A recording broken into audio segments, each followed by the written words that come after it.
Good morning, everyone. In previous lecture, we have started acute viral hepatitis. So in that, we have finished hepatitis A virus and hepatitis B virus. Today, we will see hepatitis C virus.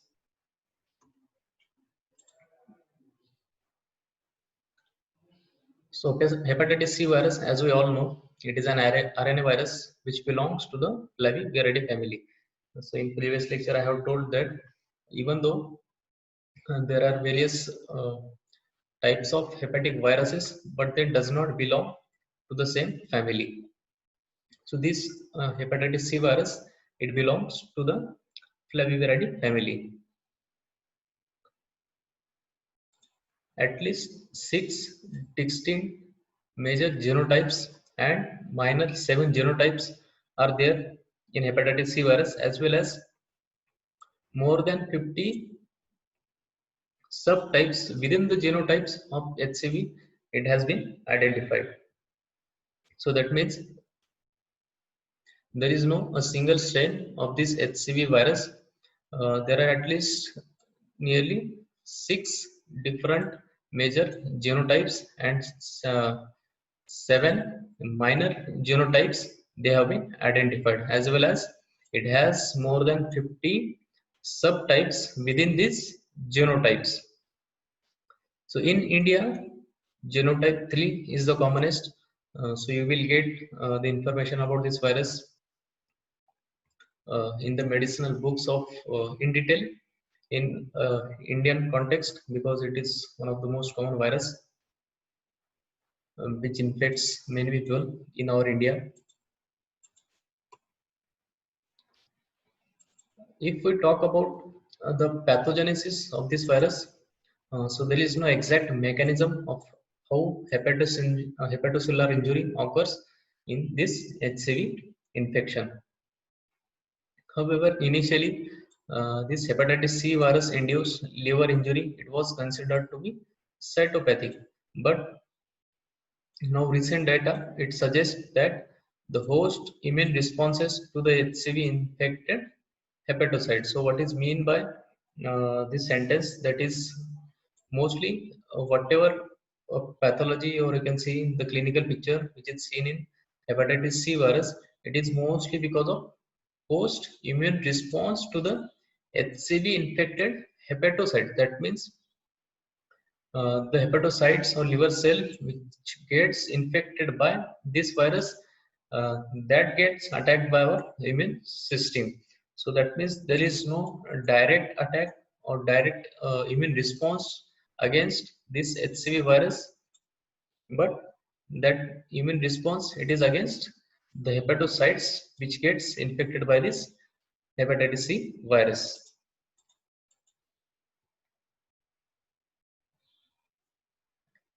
Mode of transmission, so similar to the hepatitis B virus infection, it is also transmitted by blood-borne route.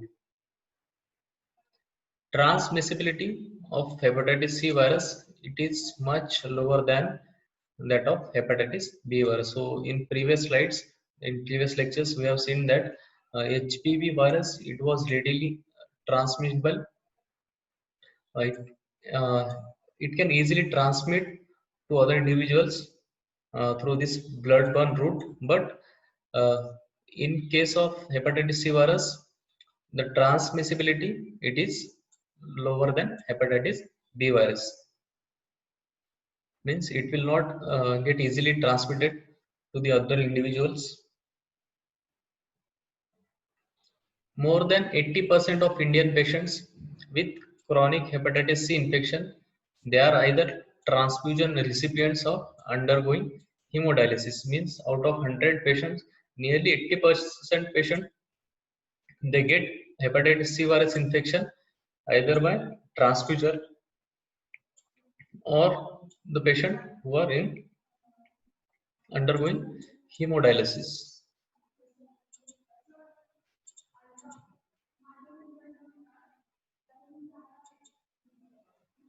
Now, what are the risk factors for the acquisition of chronic hepatitis C infection? Because in this hepatitis C infection and hepatitis B infection, mostly you will get chronic infection and not acute. So there are certain risk factors by which there may be chronic hepatitis C infection. So obviously the most commonest risk factor will be intravenous drug misuse. Then unscreened blood products, that means we can say PCV or whole blood product, or fresh frozen plasma, that is FFP. So all these blood products, if they are unscreened for this HCV virus, then it can infect individuals. Then needle stick injury, which has 3% risk. So nearly these two conditions, or these are the two risk factors, that is intravenous drug misuse and unscreened blood products. They nearly accounts for 80% of transmission. In 3% cases, needle stick injury is a risk. Then iatrogenic parenteral transmission, that is contaminated vaccination needles. It is also responsible for transmission of this virus. Then obviously we all know sharing toothbrushes or razors, however it is very rare. Then hemodialysis patient, so obviously that should come up, but I have mentioned it in the below. But hemodialysis patients, they are also at the risk of transmission of this virus. Then sexual and perinatal transmission of hepatitis C virus, it is uncommon.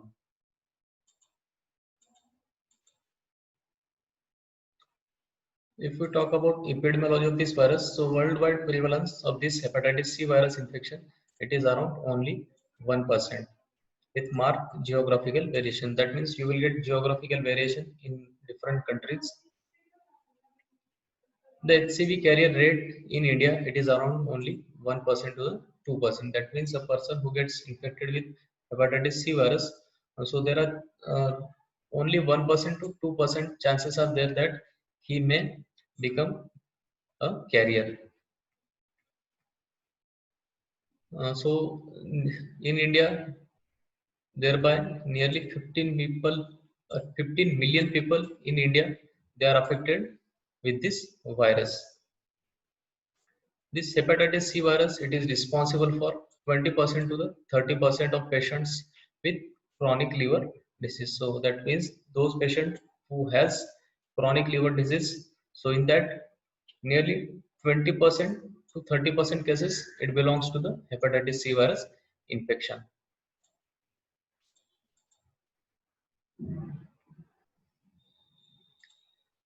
Natural history and clinical presentation. So the incubation period for hepatitis C virus, it ranges from 15 days to 160 days. So it means nearly 6 months. So this virus has incubation period of nearly 6 months. So it is near to the hepatitis B virus also, which also takes nearly 180 days. So this incubation period, or the values of this incubation period, it may varies from book to book. So don't get confused. But nearly there may be difference of hardly few days. The prolonged viremia and persistent infection, they are common. So obviously if it takes it has incubation period of 160 days, so obviously the viremia, it may be it is mostly prolonged, and obviously there will be persistent infection. So by this sentence you can understand that hepatitis C virus, it is mostly responsible for chronic infection and not acute. More than 75% of patients of hepatitis C virus infection, they are silent, and only 25% of HCV infections, they manifest as clinical hepatitis. So nearly 75% of cases, they are usually silent, means they are not producing any symptoms, but only 25% they will produce symptoms which can be called as clinical hepatitis.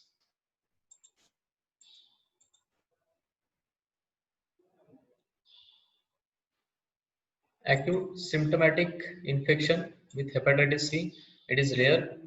Most of individuals, they are unaware of when they become infected and are identified only when they develop chronic liver disease.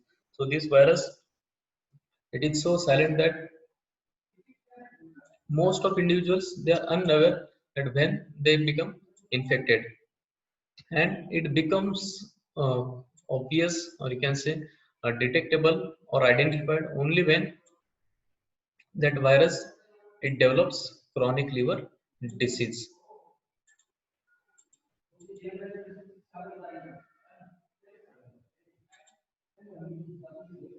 Fulminant hepatic failure due to hepatitis C virus infection, it is also extremely uncommon.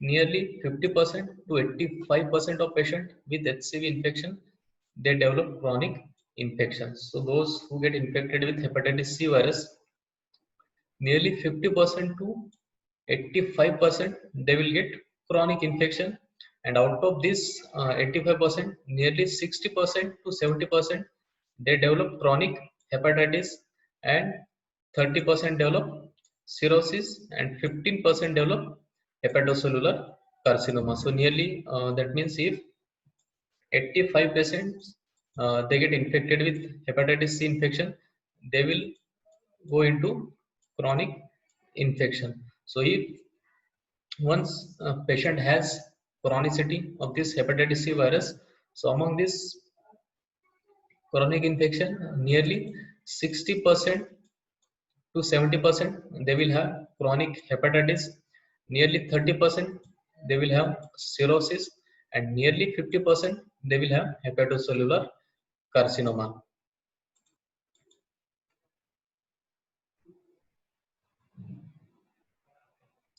Once cirrhosis has developed, the 5 and 10-year survival rates are only are there in 95% to 81% respectively. That means if patient develops liver cirrhosis because of hepatitis C virus infection, then he will have 5-year survivals in 95% cases and 10-year survival in 85%, 81% cases. 1/4 of people with cirrhosis will develop complications within 10 years, and once complications like ascites they develop, the survival it is around only 50%. So initially uh, only in cirrhosis 5-year survival was seen in 95% of cases, but if patient develops complication which develops usually between 10 years, so once after 10 years patient develops complication, so from that stage there is a 5-year survival, it is seen only 50% of cases. So that means if a patient has liver cirrhosis today, so from now patient has 5-year survival, or you can say we take another example, patient will have a 10-year survival in 81% of cases. So what will happen after 10 years, the complications they will develop, so it takes nearly 10 years. So once from now, that means if in 2030 patient develops complications, so from 2030 patient has only 5-year survival in 50% cases. That means in 2035, or chances of living that patient until 2035, it is only 50%. Once cirrhosis is present, 2% to 5% per year will develop primary hepatocellular carcinoma. So that means if patient develops liver cirrhosis, so from the first year after the development of cirrhosis, there are nearly 2 to 5% chances of hepatocellular carcinoma, and it will increase by uh, every year. That means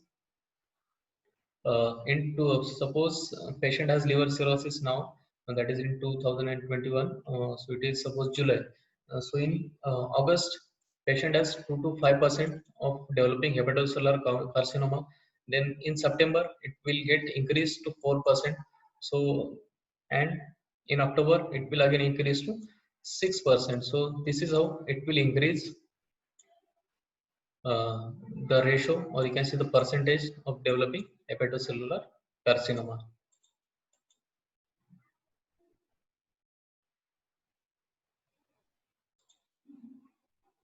The average time duration between acquisition of infection and development of chronic hepatitis, cirrhosis, and hepatocellular carcinoma is 10 years. That means if patient gets infected with hepatitis C virus in July, so it will take nearly 10 years to develop chronic hepatitis from now. It will take nearly 20 years to 30 years from now to develop cirrhosis, and nearly 40 years to develop hepatocellular carcinoma. The risk factor for the progression, that means from the acquisition of this infection to the development of chronic hepatitis or cirrhosis or hepatocellular carcinoma. So this progression or the risk for this type of progression, it includes immune suppression and heavy alcohol misuse. So immune suppression, obviously you can see in patient who are infected with HIV virus. So if patient has co-infection, that means if patient is already HIV positive and he gets infected with hepatitis C virus infection also. So such type of patient, they are at a more risk of developing cirrhosis or hepatocellular carcinoma, and obviously those who are chronic alcoholic.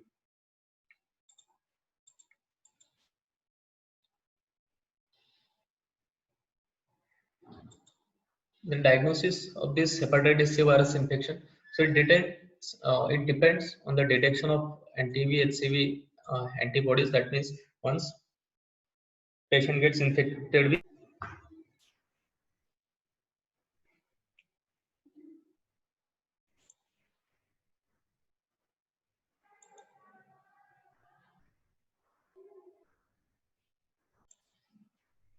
so we all know that once a patient gets infected with hepatitis C virus infection, our body will produce antibodies against that hepatitis C virus.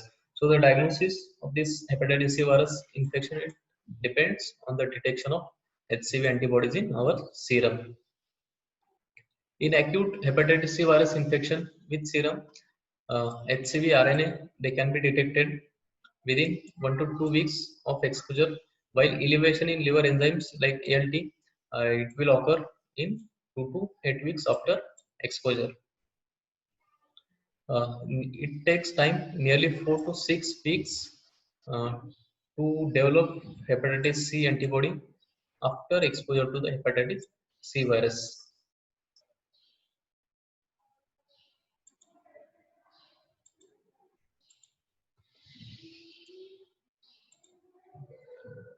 Treatment: the hepatitis C virus, it does not induce lasting immunity against reinfection. That means patient can again and again have reinfection, or you can say acute presentation of this hepatitis C virus, because it does not induce lifelong immunity.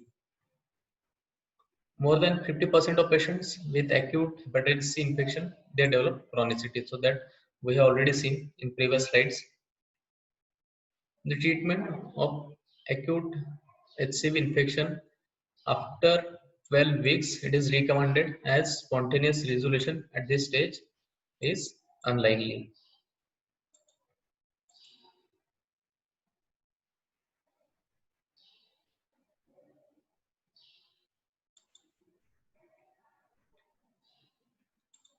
The objective of treatment in hepatitis C virus is to prevent chronicity, because we already seen that this type of virus, it is mostly responsible for chronic infection, and nearly 50% of patient who has acute infection, they develop into chronicity. So to prevent this chronicity, antiviral treatment is needed. So the most common drugs which are used in India for the treatment of this hepatitis C virus, they are interferon alpha, peg interferon alpha, and peg interferon alpha plus ribavirin. So they have been shown to be highly effective in the treatment of acute HCV infection. So these are the drugs like this interferon alpha or peg interferon alpha. So these are mostly the immunotherapeutic drugs, because we have seen in the previous slide that the clinical picture, or you can say the manifestation in this HCV infection, it is not due to the virus, but it is because of immune response to the hepatocytes which are get infected with hepatitis C virus. So there is no direct cytopathic action of this HCV infection, but there is an immune response against the hepatocytes which are infected with this hepatitis C virus. So to control this immune response or to modulate this immune response, interferon alpha or PEG interferon alpha they are used, and this ribavirin it is an again antiviral drug. So the combination of this PEG interferon alpha and ribavirin it has been highly effective in the treatment of acute HCV infection.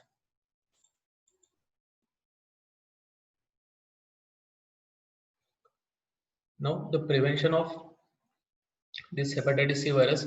So as we all know, it is a blood-borne infection. So the use of blood from voluntary blood donors and screening of blood and blood products using an anti-HCV antibody test prior to the blood transfusion, it can bring down the HCV transmission dramatically, because in the risk factor for the transmission of this virus, we have already seen that most of the patients with HCV infection they are either transfusion recipients. So if before the transfusion of this blood or blood products, if we screen this blood or blood products for anti-HCV antibody test, then it can reduce the transmission of this virus. Then use of disposable syringe and needles, it is also helpful. Currently, there is no active or passive immunization. It is available for prevention of hepatitis C virus infections. So the only treatment is available, and there are only preventive measures they are available, but there is no vaccination till date available for the prevention of this virus. So this is all about hepatitis C virus. Now we will see the next important virus, that is hepatitis C virus. It is again an RNA virus, because we have already seen the hepatitis viruses, they are mostly RNA virus, but only one virus which belongs to DNA, it was an hepatitis B. So this hepatitis E virus, it is again an RNA virus, and it belongs to the family of calcivirus. So as I have already told that even though there are different hepatic viruses, they does not belong to the same family. So the hepatitis C virus, which was belonging to the Flaviviridae family, this hepatitis E virus, it belongs to the calcivirus family.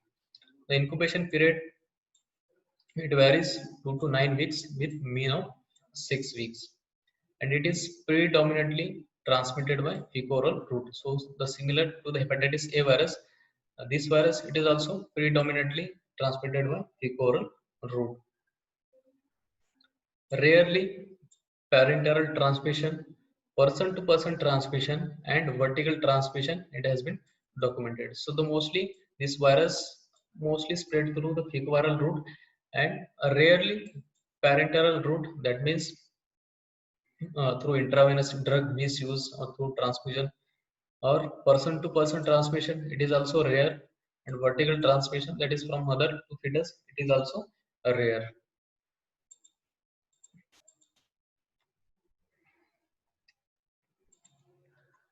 There are certain evidences which supports the primary reservoir of this hepatitis E virus infection is swine,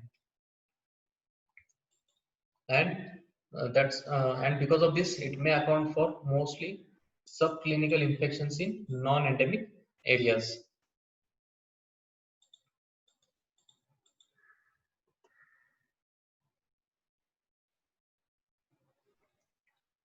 The epidemiology of this hepatitis E virus infection. So it is the most common cause of acute, sporadic, and epidemic viral hepatitis in India. So that we have already seen in the first lecture of acute viral hepatitis that HEV infection it is the most common reason for the sporadic and epidemic viral hepatitis in India. The contamination of drinking water due to sewage has been important source of majority of these epidemics. The fecal contamination may be due to the backflow during the floods, leaking sewers located close to the drinking water pipe which is corroded, and contamination of well water during rainy seasons. So what are the reasons for this epidemic uh, in India? So one of the most common reason is contamination of drinking water. So how this contamination of drinking water may occur? One, if there is a leakage of sewers and this leak it is close to the corroded drinking pipe water, so drinking water pipes. So if there is a water supply through a pipes, and if that pipe it is gets corroded, that it is not tight, and such pipes if they get exposed to the sewers, so it will contaminate that water, and then it may cause epidemic of viral hepatitis, because these water supply, uh, they are not, uh, you can say, restricted to the one family, but rather than they provide different houses. And again, in rural areas, the contamination of well water during rainy season, it is also one of the commonest reason for the epidemic of this viral hepatitis, because from well, many villages they take water for drinking or household purposes.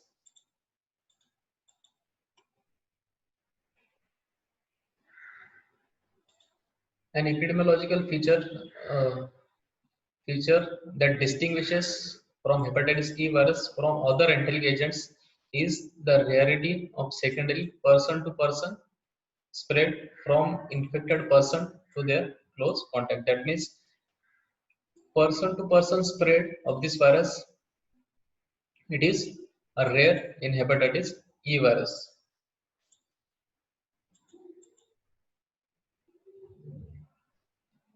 Then now we'll see the natural history and clinical course of this hepatitis E virus.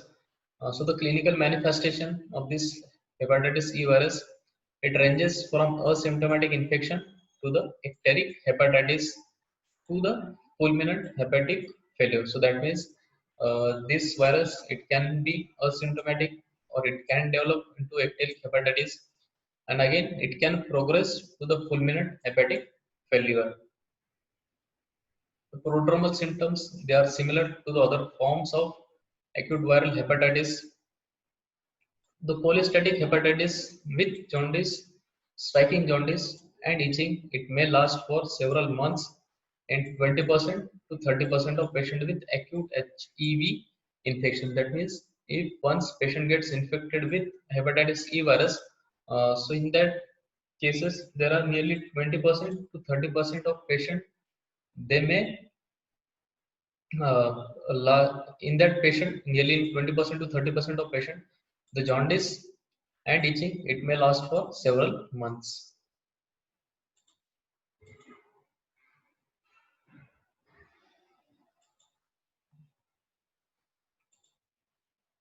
In most cases, it presents as a self-limiting acute hepatitis and does not cause chronic liver disease. So unlike hepatitis C virus, it does not cause chronic liver disease. So it is quite similar to the hepatitis A virus also, which is also presents as a self-limiting disease and does not cause chronic liver disease. Only 1% of patients with hepatitis E virus, they can develop fulminant hepatic failure. But there is an increasing recognition that hepatitis E, it may develop into the chronic infections. Even though it presents as an acute hepatitis, there are certain incidences, or you can say documentations, which suggest that there may be development of chronic infection, especially in the immunocompromised patient and in those organ transplant recipients, although this is uncommon. So even though the development of hepatitis E virus into the chronicity. It is uncommon, but still there are certain evidences which suggest the chronicity of this infection, mostly in immunocompromised individuals and organ transplant recipients.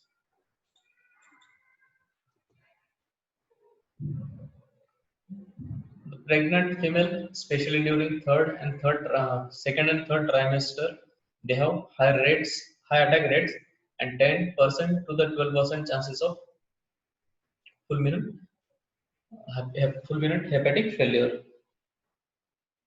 So this is the natural history of this hepatitis E virus infection. So in 90% cases, it is subclinical. In 10% cases, it is icteric. Out of 10% cases, 80%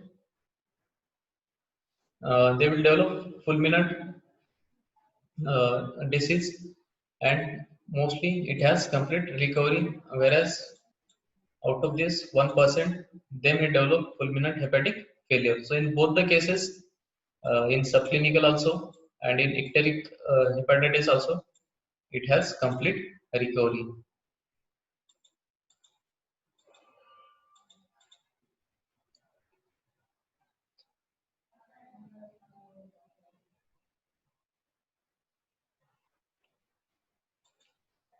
The diagnosis of hepatitis E virus. So the diagnosis of hepatitis E virus, it depends on detection of IgM anti-HEV antibodies, which is responsible or which is available for the diagnosis of acute HEV infection. So the IgM antibodies, again, in every hepatic viruses, it will present or it will indicate acute HEV infection. So that have so this we have already seen in hepatitis A virus infection also. Then IgG anti-HEV antibodies, they can be used for the seroepidemiological studies. So mostly for the epidemiological study of the presence of this viral hepatitis, IgG antibodies, they can be used.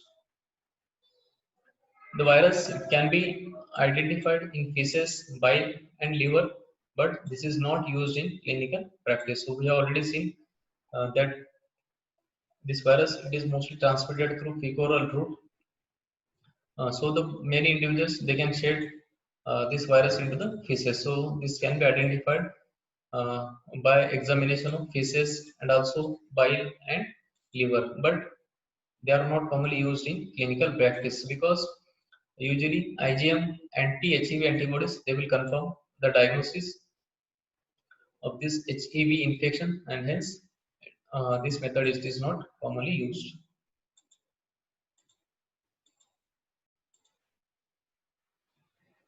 The prevention of this virus, the best way of preventing this virus is avoiding HEV infection is using safe drinking water, uncooked shellfish, and foods which are contaminated. So in short, uh, using safe drinking water and avoiding contaminated food, we can prevent the infection with hepatitis E virus. The HEV vaccine has been recently shown to be effective and is awaiting commercial availability. So that means HEV vaccine, it has been produced, developed, but it is not commercially available. That means it is not available in the market for every people. So soon it will come in the market for use. So in today's lecture, we have seen the hepatitis C virus infection and hepatitis E virus infection. So in next lecture, we will see the clinical presentation of acute viral hepatitis. That means till now we have seen different or one by one viruses, that is hepatitis A, B, C, E. So we have seen these viruses individually, but in next lecture we will see the clinical presentation of acute viral hepatitis. So that means we will see the overall clinical picture of acute viral hepatitis and its investigations. So today it is an end of lecture. Thank you.